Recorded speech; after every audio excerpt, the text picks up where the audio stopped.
E ele, de uma hora para outra, como ele costura a bola, ele tem esse fio, ele arrancou, ele amarrou em dente por dente e foi puxando. E hoje ele é um homem desdentado. É um homem desdentado. O que é essa foto? Quando começou as investigações do maníaco do parque, o delegado percebeu que havia mordidas nas partes íntimas das mulheres. E aí o delegado queria fazer uma comparação se era o maníaco, porque o maníaco negou no início do crime. E eles fizeram o quê? O delegado pediu para um dentista fazer esses moldes da arcada dentária do maníaco do parque e fazer uma comparação com as mordidas nos corpos das vítimas. Num dos depoimentos dele, na hora de ser interrogado, ele confessa: eu sou canibal.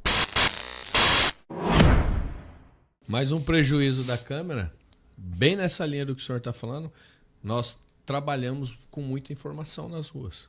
Então, muitas vezes, no interior da comunidade, fazendo uma incursão, às vezes porque tem muita gente de bem dentro das favelas. Sabe disso aí.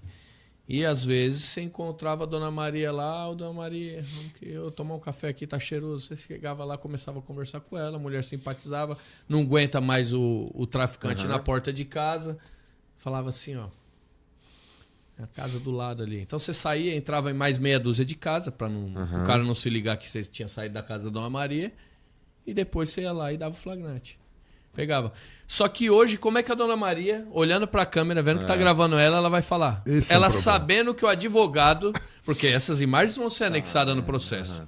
Ela sabendo que o advogado vai ter acesso às câmeras. E até mesmo, por proteção a ela, como é que eu vou ter coragem de expor a Dona Maria, mesmo que ela não saiba que ela tá falando que pode ser visto pelo advogado do criminoso? Como é que eu como policial, vou ter coragem de expor uma pessoa dessa? Eu não vou. Até aquelas mesas que chegavam na porta da viatura assim e falavam, meu, tá acontecendo um sequestro. Os caras estão com a vítima mocosada do lado da minha casa. Até essa vítima, você tem que ter um cuidado, porque isso vai ser anexado nos autos do processo e o advogado de defesa do bandido vai ter acesso. E não duvidando dos advogados, mas infelizmente a gente sabe que existem maus profissionais. Quem me garante que o advogado que vai pegar esse caso não entrega essas imagens para o bandido para que a vítima possa sofrer o denunciante possa sofrer uma retaliação. Então ficou complicadíssimo de trabalhar. Isso aí eu vejo que, embora tenha os pontos positivos, mas ajudou demais o crime. É verdade, a troca acabou. A troca era uma coisa comum, né? Era uma coisa assim. E era algo que, ajudava a polícia. Funciona. E esse cara virava um cagueta.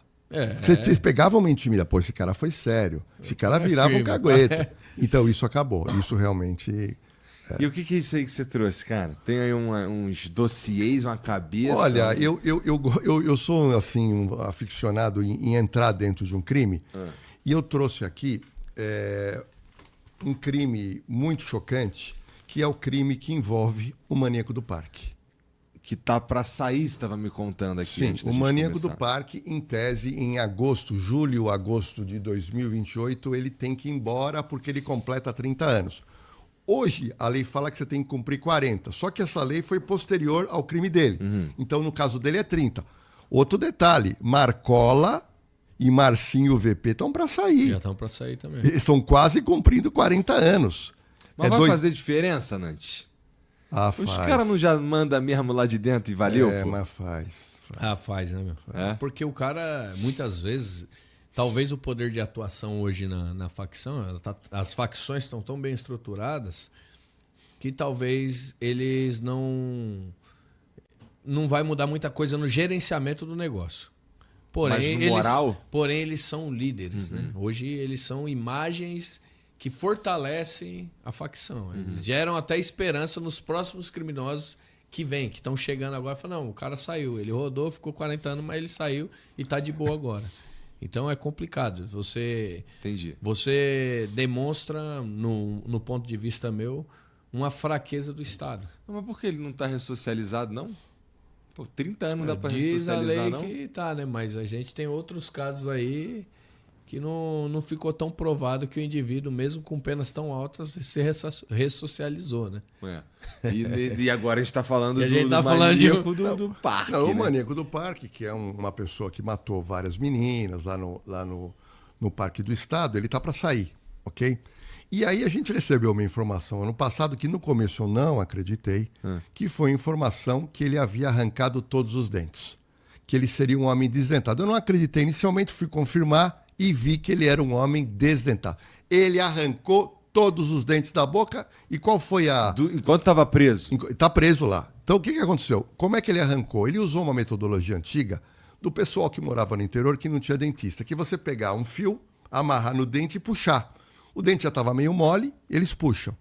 E ele, de uma hora para outra, como ele costura a bola, ele tem esse fio, ele arrancou, ele amarrou em dente por dente e foi puxando. E hoje ele é um homem desdentado. É um homem desdentado. Coisa de maluco, né, cara? Por que tu vai arrancar teus dentes? Então, quando eu recebo... O cara gosta de comer? O cara gosta de comer só sopa. Ele só gosta de sopa. Ó, cansei desses caras trazendo bife Eu pra acredito que o doutor tem uma explicação Não, boa então, pra essa o criminoso, ele nunca faz nada de graça. Então, veja bem, ele está com uma esperança que ele vai sair. Ele já declarou que ele se recuperou e que ele quer sair. E que ele casou na cadeia. Ele recebeu milhares de cartas. Uma mulher do sul do país foi lá e insistiu muito com ele. E eles são casados no papel lá por procuração. Ela nunca pôde ter visita íntima. Ela tem 60 anos e ele hoje tem 58. Bom, vamos lá. Você está entendendo o que ele falou? Que ele recebeu milhares de cartas? Milhares. Cara, isso é muita viagem, né, Muita. cara? Milhares. E aí... Isso que ele é publicamente broxa, né, meu irmão? Exatamente. Imagina se ele fosse... Porra. Mas eu tive um raciocínio, conversando assim com alguns psicólogos e psiquiatras, eu queria até saber a opinião de vocês, para ver se faz sentido a minha conclusão, que pode ser que não tenha nada a ver. Mas vai. Eu trouxe uma foto que é essa aqui. Tá? O que é essa foto? Quando começou as investigações do maníaco do parque e foi encontrado o primeiro e o segundo corpo, o delegado percebeu que havia mordidas nas partes íntimas das mulheres. E aí o delegado queria fazer uma comparação se era o maníaco, porque o maníaco negou no início do crime. E eles fizeram o quê? O delegado pediu para um dentista fazer esses moldes da arcada dentária do maníaco do parque e fazer uma comparação com as mordidas nos corpos das vítimas, porque todos os corpos das vítimas tinham mordidas. E aí... Num dos depoimentos dele, na hora de ser interrogado, ele confessa: eu sou canibal. E aí, o que nós descobrimos? Que ele era broxa. Ele tinha a chamada fimose tipo 2, ele não conseguia ter ereção. Ele teve uma namorada, uma morena de estatura média, cabelinho até aqui, nem magra, nem gorda, pele bem branquinha e cabelo até... E essa mulher que ele foi apaixonado separa dele. Dizem as más línguas que separou porque ele não tinha ereção. Naquele momento, ele vai morar com uma transexual. E essa transexual, ele mora 1 ano. Até ele não tinha matado ninguém. Essa transexual, a gente lá na cena do crime conseguimos um depoimento dela. Ela fala, ele foi bom marido, ele era trabalhador, cuidava bem de mim. Aí a pergunta, mas ele tinha algum problema? Tinha, ele não tinha ereção. E eu era ativa com ele. Ela fala isso. Por que terminou o relacionamento? Por causa disso. Porque ela não conseguia ter satisfação. Só ele tinha. Ou seja, ele era broxa. Ele não queria violentar as mulheres. Ele queria matar as mulheres. Com a mão, garganta. Depois de matar, Igor, ele mordia as partes íntimas e voltava para casa. No dia seguinte, ele pegava a moto, voltava no mesmo local, mordia de novo, voltava para casa. No terceiro dia, ele voltava no local, mordia de novo, até o corpo começar a cheirar. Começou a cheirar, ele para. Ele estava saciado naquele momento. Passava um período, voltava a vontade de matar. Matar quem? Matar uma mulher com as características da namorada. O laudo psiquiátrico constatou que ele tinha raiva das mulheres. Mas não era de qualquer mulher. Era desse tipo de mulher. Todas são muito parecidas. Que possuem as características da ex. Eu consegui a foto das 7, coloquei uma de cada lado. Você vê, você fala, meu, que maluquice. Outro detalhe que o delegado na época perguntou, como é que você escolhia as vítimas sem contar as características físicas? E aqui vai uma dica de segurança para todo mundo que está nos vendo, porque é uma dica de segurança mesmo. E ele, que é um cara de inteligência para o mal, ele falou o seguinte, eu identificava no metrô uma menina com as características que eu gostava, mas eu só abordava se eu percebesse que o olhar era triste, que ela estava um pouco inclinada para frente e os ombros para baixo. Isso denota na leitura corporal que é uma pessoa que está deprimida, que está abatida. Está vulnerável. Né? Está vulnerável. Então ele chegava com uma câmera na mão, falava, nossa, você é uma menina muito bonita de expressão, você pode ganhar dinheiro. Ele ficava elogiando uma menina que estava para baixo. Sim. E aí ela melhorava o astral, conseguia fazer ela subir na moto, falou, quer tirar umas fotos? Eu faço o book, eu vou atrás de prováveis fotos e depois você me dá um lucrinho. A menina acreditava. Só que ela ia para lá, ele não a violentava e ele fazia o quê? Ele mordia. Bom, conclusão que a gente teve conversando até com o Dr. Guido Palomba. A conclusão é o seguinte, ele está para sair. Ele sabe que ele faz isso porque ele é canibal. Canibal tem que matar e comer. Então, a primeira conclusão, ele arranca todos os dentes porque na cabeça dele, doentia, ele não teria mais o gatilho de matar e comer. Essa é a primeira situação. Só que não para por aí. De uma hora para outra, ele começa a se feminilizar. Dá uma olhada nisso aqui. Dá uma olhada nisso aqui. Recente. Tem 1 ano. Ele de uma hora, ele nunca foi assim. Ele começa a se feminilizar. E o pior que eu vou te mostrar agora. Nos últimos 5 meses, ele começa a comer compulsivamente. Porque ele manteve o mesmo peso durante 26 anos, Igor. Ele, por sinal, envelheceu muito pouco. Ele manteve o rosto dele muito parecido. Eu, por sinal, trabalhei em cadeia pública. Eu tenho uma teoria que o preso envelhece menos do que nós que estamos trabalhando. Isso é fato. Sim. Ele envelhece menos. Eu peguei fotos de todos os criminosos famosos, de quando foram presos e de quando saíram. Suzane Stoffen, Goleiro Bruno, todos famosos eu peguei na cena do crime. Quando você vê, você fala, nossa, mas parece que o tempo não passou para eles. E no caso dele, por que que ele engorda? E olha como ele está hoje, você vai cair duro. Olha como ele está hoje. Caraca. Olha isso aqui. Na minha concepção, até queria saber do seu público, se ele fosse para a rua assim, ele não dura uma semana. Se ele for para a rua assim... Ele passa batido. E ele também passasse a uma mulher, por exemplo, usando roupa feminina... Mas não casou? Bom, tá casado na cadeia. A gente não sabe o que vai acontecer quando sair. Na cadeia você aceita qualquer pessoa. Pode ser uma estratégia também. Ela ajuda com o advogado, ela leva comida. Para ele tá tudo é festa. Agora, quando ele vai sair de lá, o que ele vai fazer? Ninguém sabe. Agora, se ele sair assim, ele não dura, porque ele toma um cacete na rua e é morto. Se ele sair assim, ninguém vai poder dizer que é o maníaco do parque. Sim. Então eu acho que na cabeça doentia dele, ele criou toda essa retórica, ele fala, eu vou sair daqui e viver uma vida nova, e como eu arranquei os meus dentes, eu não vou matar mais ninguém. Só o fato dele ter conseguido arrancar os dentes já indica pra gente alguma coisa, né, cara? Sim. Porra, só o fato de ter... Esse lance dele ter se transformado tanto ao final do ciclo dele na cadeia chama atenção, né?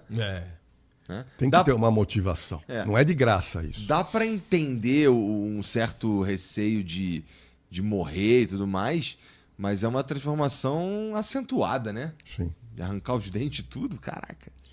Ele possui um retardo mental, né? Ele não teve nenhum tratamento esse tempo todo, ele não teve nenhum remédio, e muita gente como ele é solta diariamente após cumprimento de pena. Então o Brasil solta gente com potencial de matar, que é um verdadeiro absurdo. E de cometer novamente. E uma mente assim, que você vê que ele não... embora ele é um criminoso, um psicopata, os caras são muito inteligentes. Isso é fato. Porque ele é o maníaco do parque, ele é burro. Exatamente. Eu não vou ver para ele estruturar tudo isso, criar toda para enxergar a vítima. Sabe? Exatamente. Ele tem o seu ponto de inteligência e de lucidez. Eu tenho uma análise. Os criminosos, de certo modo, o doutor acho que viveu isso aí mais do que eu ainda, porque trabalhou mais na parte investigativa. Os criminosos, de certo modo, a grande maioria são pessoas inteligentes. As pessoas cometem crime e muitas vezes cometem o crime por prazer, que é o caso aqui.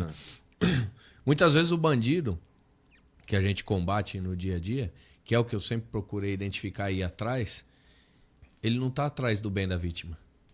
Ele está atrás de satisfazer a vontade dele de ver o pavor no olhar da vítima.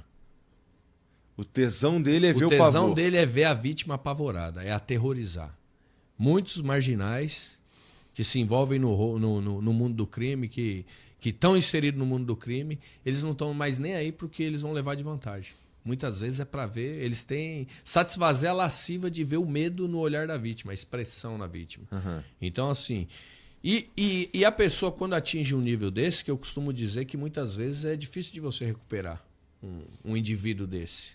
Pode dar 200 anos de cadeia, ele sai e ele vai querer satisfazer aquela vontade, aquela lasciva, porque aquilo é prazeroso para ele, é como se fosse uma droga.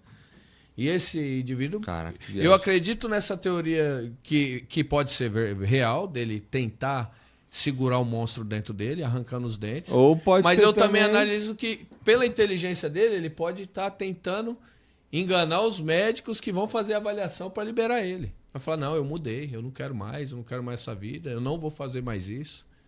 Arrancou os dentes que agora, com dentes aleatórios que ele compra, ele pode trocar de dente também. Exatamente. E aí ele pode, de repente, utilizar de outros mecanismos, sei lá. De repente ele continua assassina e utiliza de uma faca, sei lá, não sei. Uhum. Não sei o que passa dentro dessa cabeça doente dele. Vocês lembram do maníaco de Goiânia? Não sei quem é o maníaco de Goiânia. O maníaco de Goiânia, para mim, na minha pesquisa, é o maior matador de mulheres do Brasil.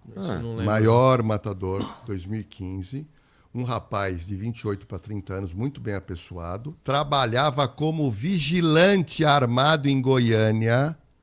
Vigilante armado. Tinha uma moto. A pessoa para quem tu pediria ajuda, né? Não. O cara para quem todo mundo pede ajuda. Em dado momento, num determinado dia, esse rapaz pega a moto dele à noite e veio dentro dele uma vontade de matar. Mas não é matar qualquer pessoa. Porque o serial killer, ele não mata qualquer pessoa. Ele tem um foco. E ele queria matar mulheres magras e jovens. Jovens que eu digo 18, 19, 20, 21, 22. Então ele começou a andar com a moto dele armado no centro de Goiânia, quando ele viu, logo bem cedo, uma menina esperando para pegar um ônibus.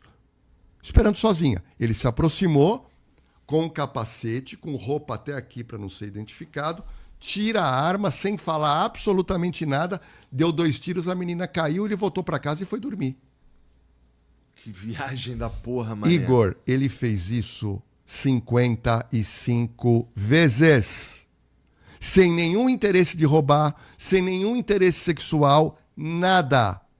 55 vezes. E a polícia, na época, não conseguia colocar esse cara em cana. Um dia, ele comete um erro, ele foi identificado e preso. E o mais curioso, quando essas pessoas são presas, e você vai entrevistar, e quando vem a imprensa, eles falam como se estivesse comendo um PF. Caralho, meu irmão. Ô, Jorge, esse cara aí, é difícil pra polícia pegar esse cara porque não tem muita ligação entre... A ligação entre as vítimas é, sei lá, elas se parecem fisicamente ou tem características físicas. Às vezes não se parecem, só tem algumas características, porque esses caras, eles são malucos, né? O cara, Sim. Igor, na minha época, do Sargento Netes, nós somos policial raiz que trabalhava sem internet, sem câmera, não tinha nada. Eu fazia boletim de papel. Na máquina de escrever. A gente não tinha, a gente não tinha um computador para fazer pesquisa. Hoje é tudo interligado, tem smart. Na nossa época, imagina, não tinha informação, não tinha câmera de segurança. E aí eu quero trazer um outro maníaco que eu quero relembrar, que foi o maníaco do Parque Trianon aqui da Avenida Paulista. O Parque Trianon, o primeiro homem que foi fazer programa no Parque Trianon e inaugurou os programas da Avenida Paulista no Parque Trianon, que tem até hoje, passa com o carro hoje no Parque Trianon, tem homem fazendo programa. Mas quem que começou com isso? Foi um jovem que sai do interior de São Paulo e vem morar em São Paulo, homossexual. E ele, verificando os jardins que tinha muita riqueza, ele foi passear no parque à noite. Conhece ali a região, Nante? Conheço não, cara. Não sei nem onde que é. Foi passear ali. Conhece? Não. Não? Sou aqui da Vila Prudente. É da Vila Prudente. Do Rio, né? Sou do Rio. Nem saí de casa, vim pra cá, nem saí de casa. Deixa eu ver teu VPI, então. Rapidinho.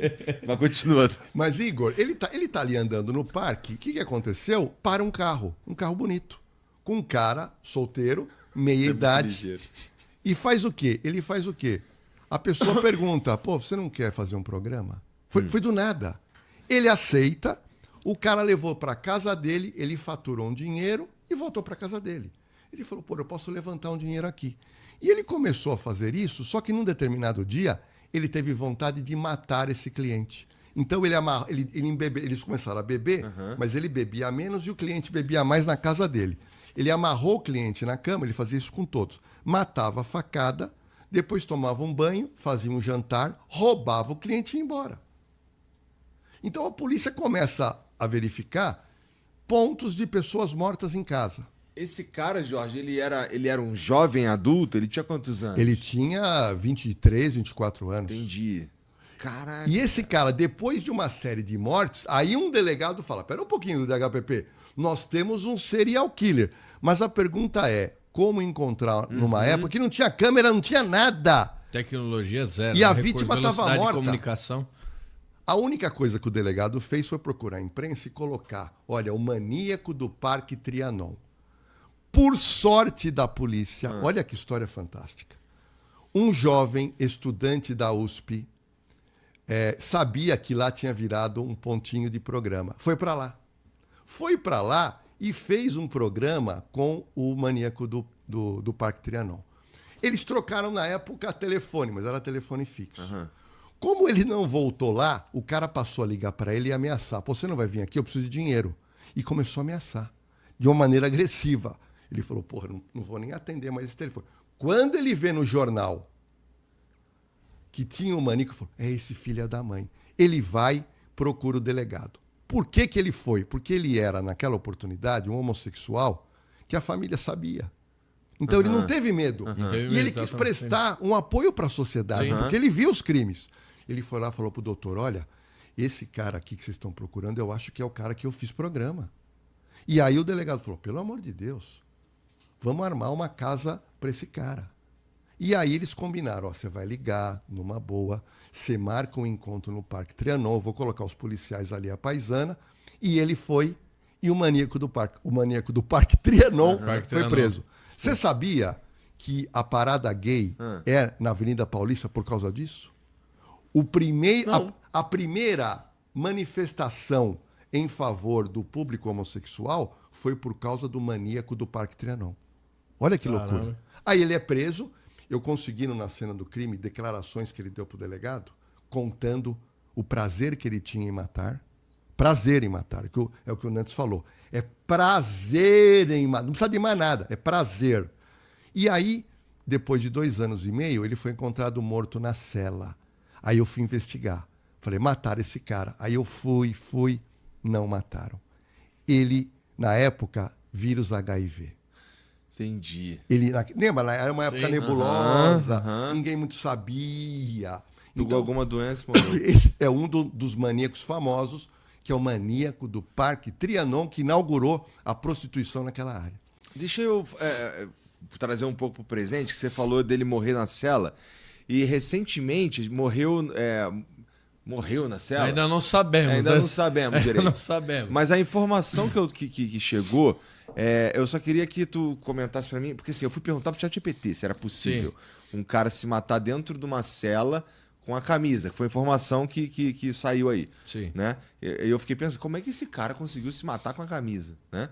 No começo, eu achava até que a polícia tinha... A gente comentou aqui. Eu achava que a polícia tinha chegado e encontrado ele e impedido ele de se matar. Né? Mas aparentemente ele... Ele foi encontrado desacordado. Né? E aí, cara, como é que... Rola de é que eu sei que vocês não ficam lidando com preso direto. Mas histórias dos caras, eles conseguem se matar com facilidade? Porque... Eu já vi casos até com caneta.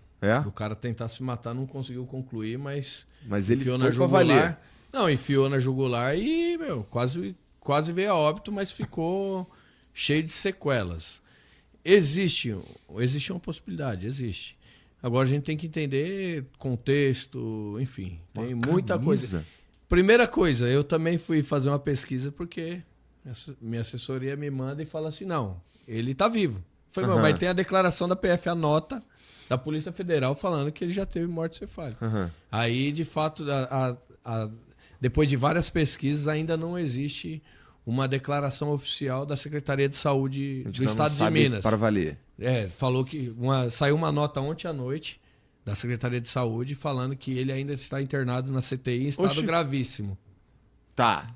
Estado gravíssimo, mas não foi declarada. Até porque, para comprovar a morte cefálica, tem acho que um procedimento, tem uma regra, acho que na medicina, que não pode ser só de um médico, tem que ser mais de um para aprovar, e tem alguns testes que tem que ser feitos. E esses testes podem se estender até 48 horas para fazer esse teste. Então, não sei se já foi feito um teste preliminar, mas a Secretaria de Saúde ontem soltou uma nota falando que não, que ainda não foi declarada a morte cefálica dele, que está em estado grave na UTI em coma profundo. Em tese, morte cerebral.